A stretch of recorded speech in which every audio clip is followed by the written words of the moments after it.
With permission of BobbySox, this episode is presented before a live studio audience. Cue applause. They say it's the most wonderful time of the year, but if you look around, it feels a lot more like the most high-stakes performance evaluation of the year. Are you adequately joyful? Have you maximized your family time? Is your credit card statement sufficiently festive? Yeah, right. It's the season where peace on earth is strictly enforced between the hours of 9 a.m. and 9 p.m., provided you've hit your Q4 spending quota. And if you dare to suggest that maybe, just maybe, you don't need a 6-foot-tall inflatable Santa on your front lawn, you are suddenly the Grinch, the un-American Grinch. And let's not even start on the protagonist checklist. If you haven't moved to a small, aesthetically pleasing town in Vermont to save a struggling bakery with a handsome, recently widowed carpenter by December 24th, you have officially failed at being the lead character in your own life. Sorry, but the Hallmark algorithm has just judged you as a supporting character. It's also manufactured, isn't it? Every time you turn on a commercial, scroll through social media, or even walk into a grocery store from about November 1st onward, you're being hit with this homogenized, impossibly perfect ideal of a holiday that barely exists outside of a focus group. It's economic pressure disguised as tradition. It is media manipulation wrapped in a big red bow. And hey, look, we love a good peppermint mocha as much as the next guy, but the sheer pressure to perform happiness, generosity, and logistical miracles at this time of year is a societal construct that needs a serious timeout. Exactly. We're not here to be Scrooges. We're here to say that your holiday doesn't have to look like the one they're selling on TV. If your house looks more like a reasonable adult lives there than a light-up wonderland, that's fine. If your gift is a handwritten card instead of the hot ticket item, you're still a good person. Welcome back to Counterwave Radio. Neils Olesen. I'm BobbySox. And I'm Bill Quaresimo. Today, we are cutting through the tinsel. We're looking at why the holiday feels less like a genuinely joyful celebration and more like an economic and emotional deadline set by corporate interests. We're talking about the data behind the holiday hustle, the origin of the homogenized myth of the perfect Christmas, and we dug up some fascinating facts on how marketing departments basically invented the modern Santa Claus, and why it is totally okay, maybe even radical, if your holiday spirit looks a little more blue Christmas and a little less Jingle Bell Rock. We're going to empower you to take back your holiday. We're unboxing the whole holiday apparatus. And this time we're not even pretending we kept the receipt. So, Bobby, I know you've been doing some field research on the Hallmark Channel. What is the standard operating procedure for holiday happiness according to cable TV nowadays? Oh, Niels, it's a strict formula. The files call it the homogeneous myth, but I call it the flannel imperative.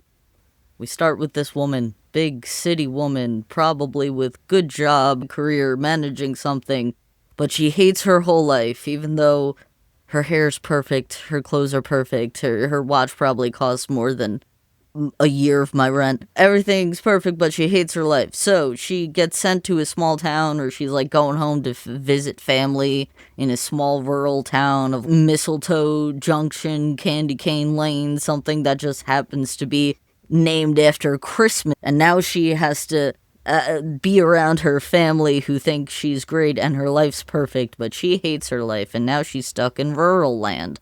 And then we meet a guy, usually some flannel guy with a beard. That's why it's the flannel imperative. And he works with his hands. He's the carpenter, or he's like the tree cutter, and I don't know, it alludes to Jesus maybe. But they have to team up together to save a building or a gazebo or a bridge from being demolished by the developers, because it's a historical thing, or Santa lived there or something. And then they fall in love. But and wait, then the woman gives... Wait, isn't that developer just trying to build affordable housing or something? Stop applying logic. What happens is, man and woman fall in love, and then everything's saved, she gives up her whole life, and Christmas is perfect. And this creates this keeping up with the Joneses vibe for emotions. Like, we aren't just pressured to buy shit we don't need.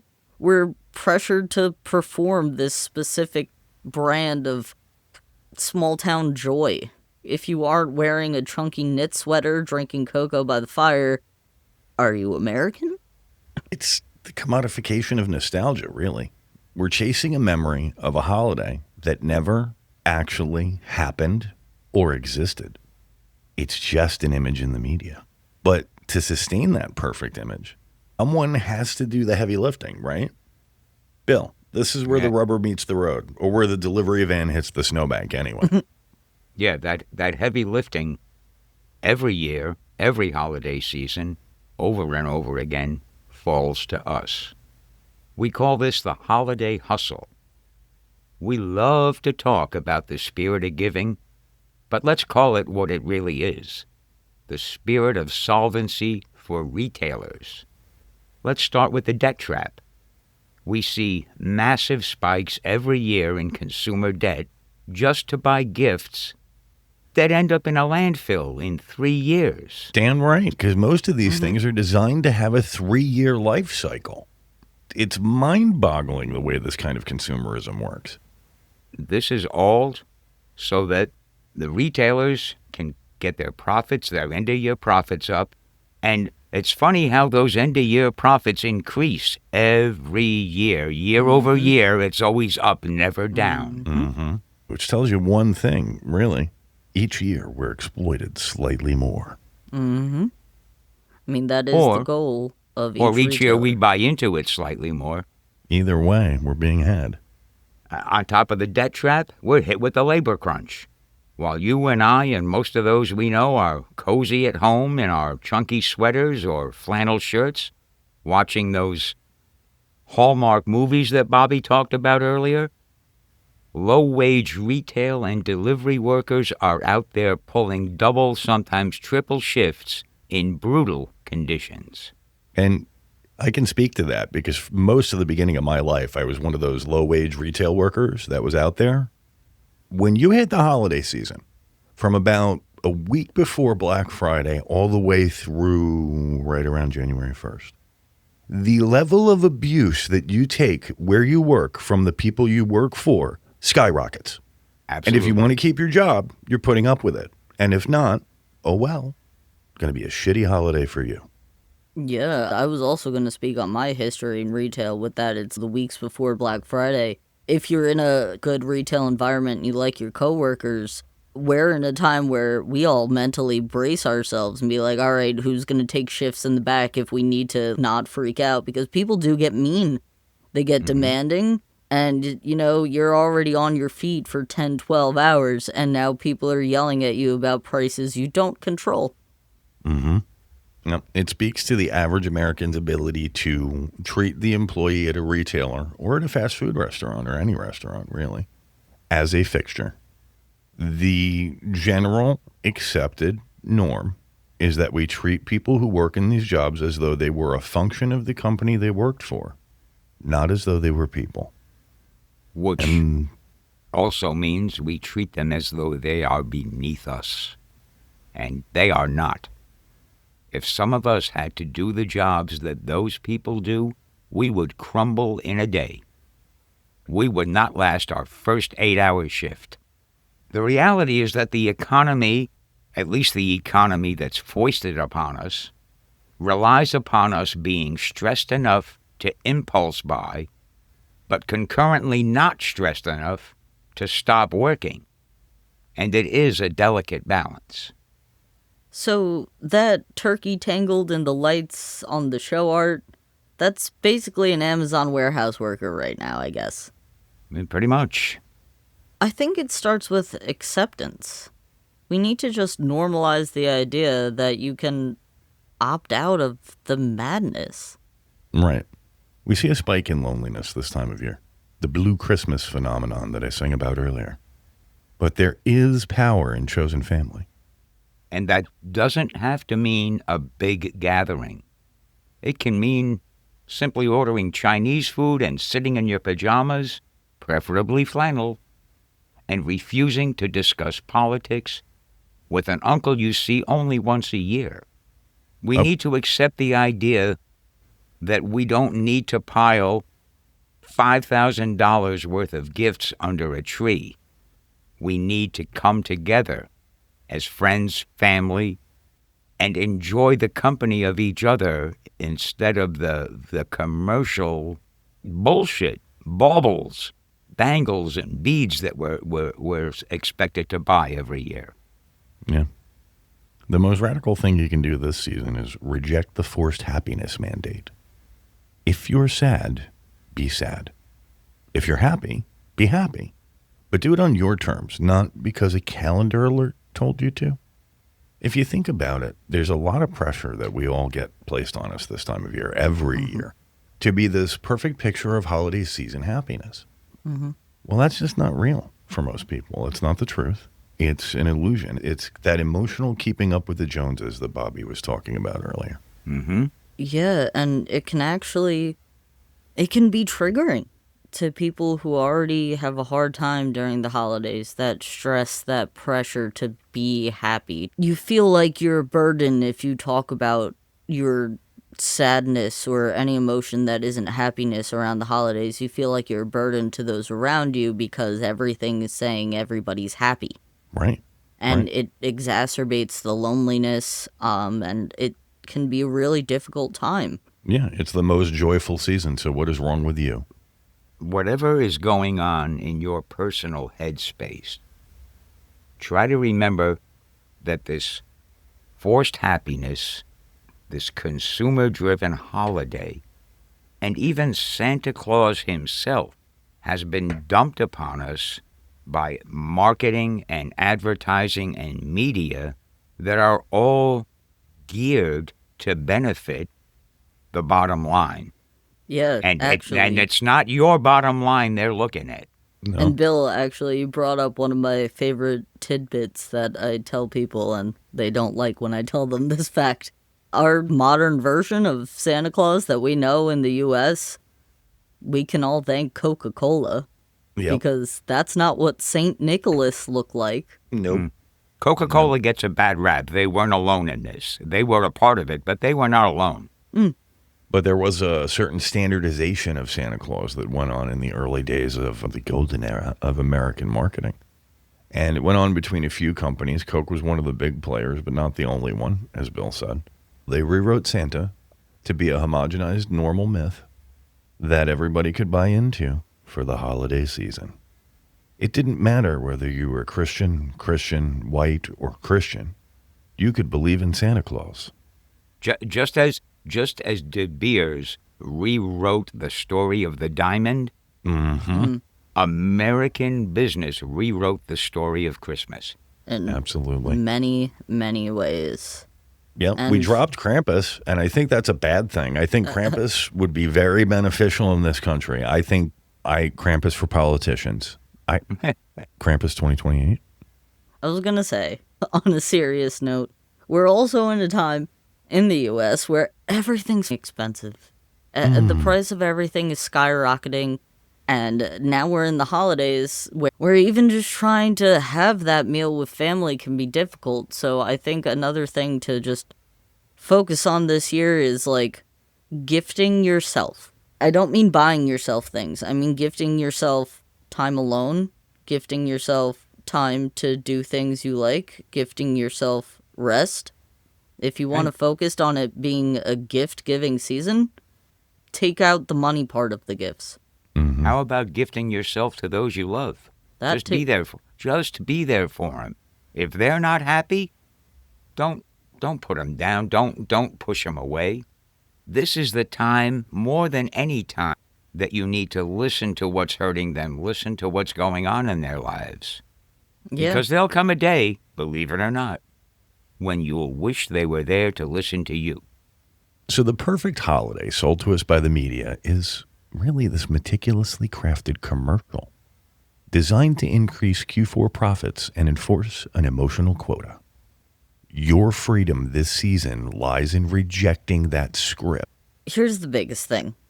Let's remember, this myth is manufactured. The hallmark perfection of a quaint, small-town holiday is a homogenized, again, manufactured ideal that barely exists outside of a focus group.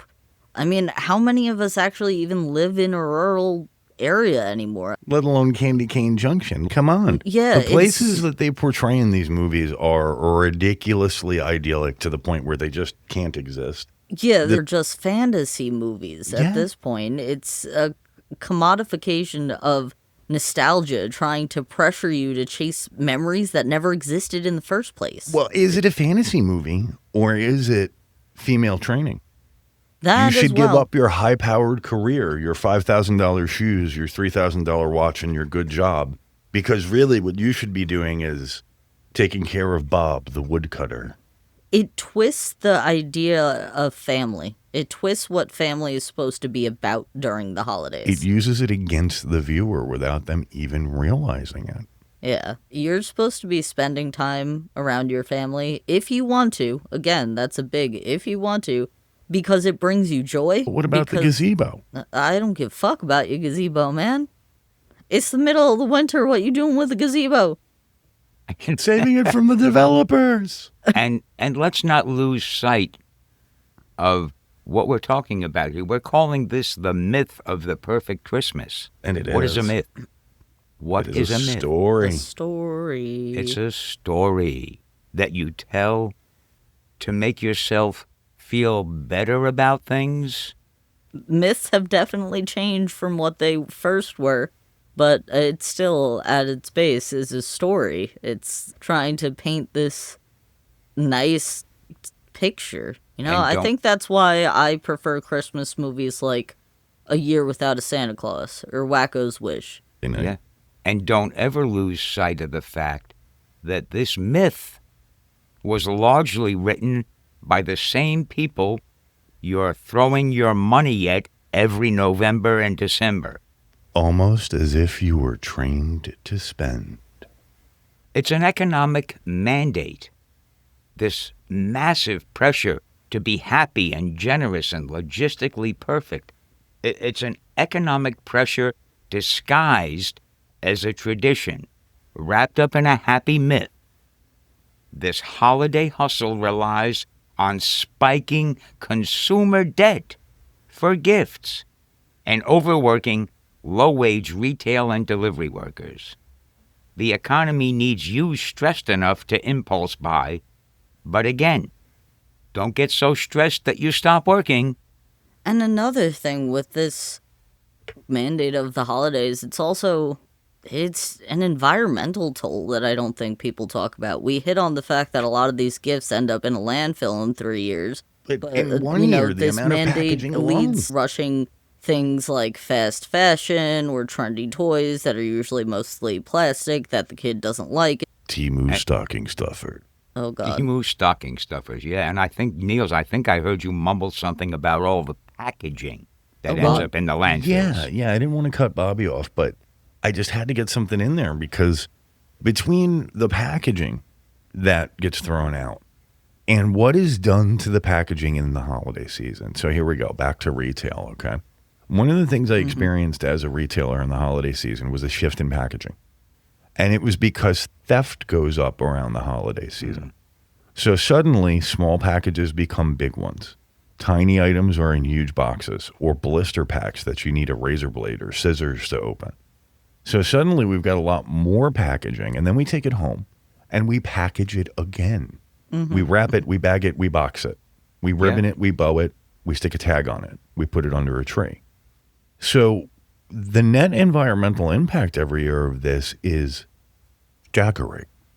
And we're not people trying don't to think about say don't get people presents, but a lot of the world is struggling financially now. If you want to still buy people things, really take time and think about what they'll actually like and maybe use for a while, or buy an experience, buy tickets to something, like something that'll last, because it really is also, it's economic hell and it's environmental hell. Excuse me 1 second.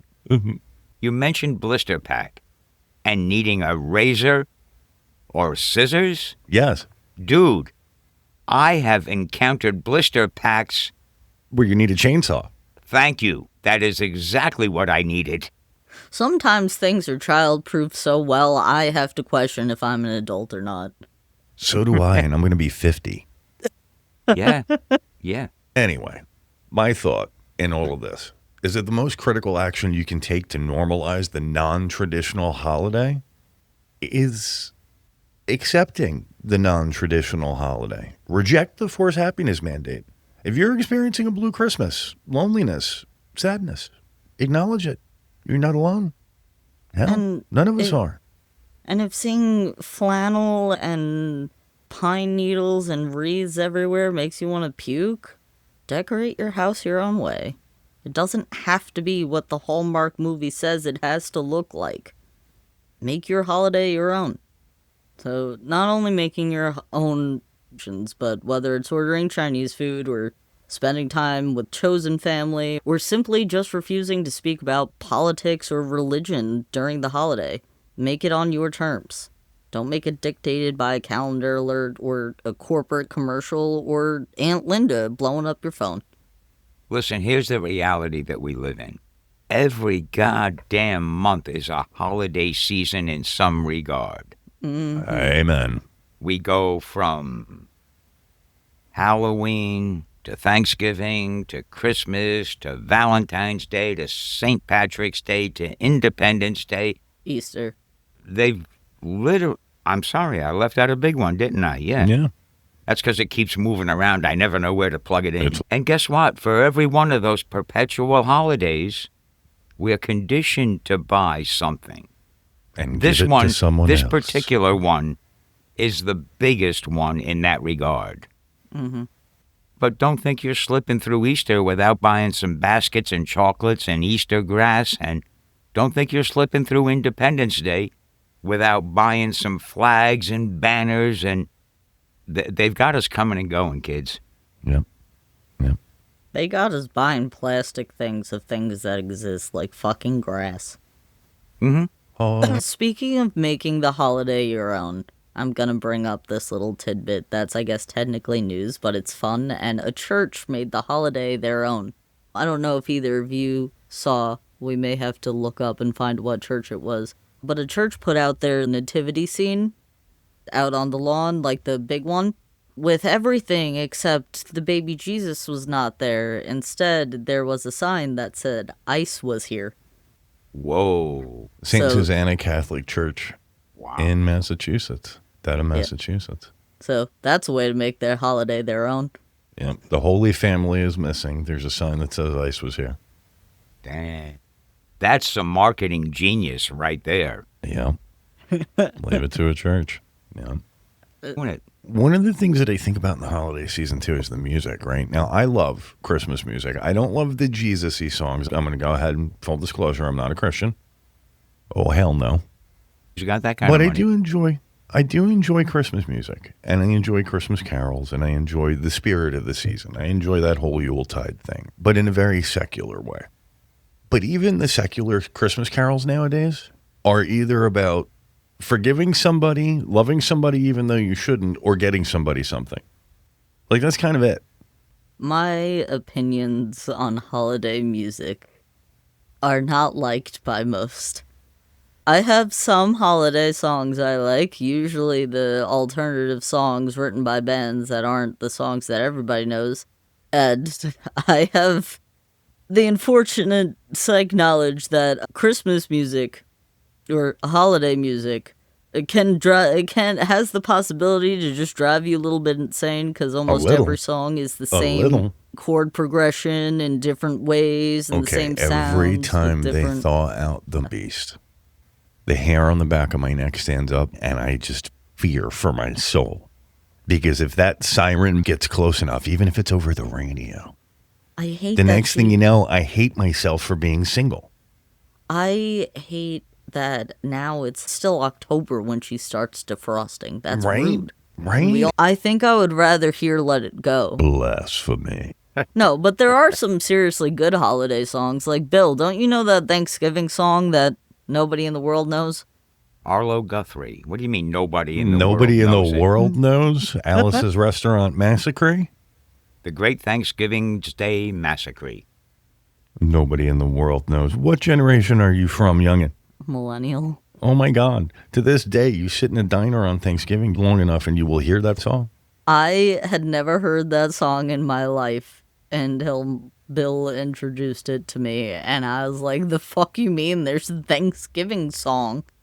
Something else we mentioned earlier was the way the Christmas myth was built in a similar way as the diamond myth. Mm-hmm. When De Beers... Diamonds are forever. Diamonds are forever, yeah. Every kiss begins with K. When De Beers had the lion's share of the diamond mines, which they still do, and I wonder when they didn't at this point, they didn't necessarily have much of a market for all these damn things because industrial diamonds weren't a big thing yet at the time. But they were pretty little baubles, and it seemed there must be a way to market these to the average consumer. Before the 1930s, the diamond engagement ring was not a thing. Diamonds weren't forever yet. Diamonds were not forever. De Beers decided that they had to market all these pretty little stones they were pulling out of the ground, and they came up with the concept, diamonds are forever and they should be the fixture on your engagement ring. They came up with that almost 100 years ago, and it still sticks. And the thing with diamonds is it's a whole cottage industry right there. It's a whole market. It's not just weddings and engagements anymore. Holiday gifts, absolutely. Valentine's gifts, absolutely. Promise rings. Yeah. And let's But the- also, we but the- mentioned this in our first episode about the holidays. I brought up the whole idea of cuffing season.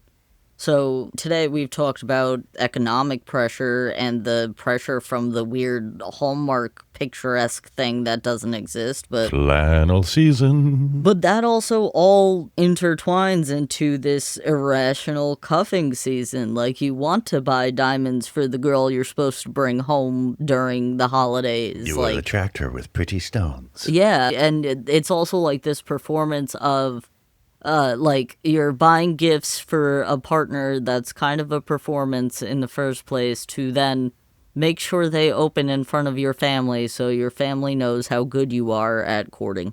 Yeah, so it's performative on performative. It also trivializes the female component of that whole dynamic. Because apparently they can all be bought with rocks. Oh, look at the pretty sparklies. I'm going to follow him. Yep. Gronk Yeah. by good rock. Yeah, if that Gronk were... worked 3 months of break rock time. Gronk by big rock shiny. I mean, And it's you follow so sparkly Gronk now. too. And the whole Christmas imperative to go out and spend was built by the same corporate myth writers that created A Diamond is Forever. Macy's and Coca-Cola. So have yourself a merry little Christmas. And you know what? I'm gonna say it. Die Hard's a Christmas movie. Die Hard is a more realistic Christmas movie than anything on the Hallmark Channel. Especially in this regime. And Edward Scissorhands is a more romantic Christmas movie than anything on the Hallmark Channel. Here's my thing. If you're not in debt, go out and spend your silly behind off. Who am I to judge? But Spend it on weed. if you're not in debt, please introduce yourself. I'd love to shake your hand. Maybe get married. But on the other hand, if you're like the rest of us and you're already drowning in debt, why do you want to compound your own suffering? So, we've unboxed the holiday. We've looked at the receipts. We've checked the return policy. And yeah, it's a little messy. The perfect season is really just a marketing gimmick designed to keep the fourth quarter economy afloat. But knowing that frees you up. Real life does not happen in a snow globe, and it definitely shouldn't happen on a credit card. Exactly. If your holiday involves ordering takeout, ignoring the doorbell, and refusing to wear a matching sweater, that is so valid. You don't need a gazebo or a flannel-wearing carpenter to have a meaningful December. The takeaway for this episode is simple. Reject the forced happiness mandate. If you're lonely, acknowledge it, because you aren't the only one. If you're stressed, say so. And if you find peace in the non-traditional, embrace it. And seriously, tip your delivery drivers. They're the only things holding the holiday hustle together right now. You've been listening to Counterwave Radio. Your guides were Neils Olesen, BobbySox, and Bill Quaresimo. Jesse made us sound smart in the studio. And Skeeter helped with the research. Now, before you go kickstart a new conversation, here's what's on deck for the next episode.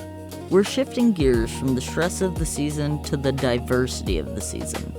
Next episode, we're throwing a Freer America's holiday party. We're talking Kwanzaa principles, Hanukkah history, Solstice traditions, and yeah, we are breaking down the genius of Seinfeld's Festivus. So, happy holidays. It's time for the airing of grievances. Finally, a holiday for the rest of us. Stay free. We'll see you then.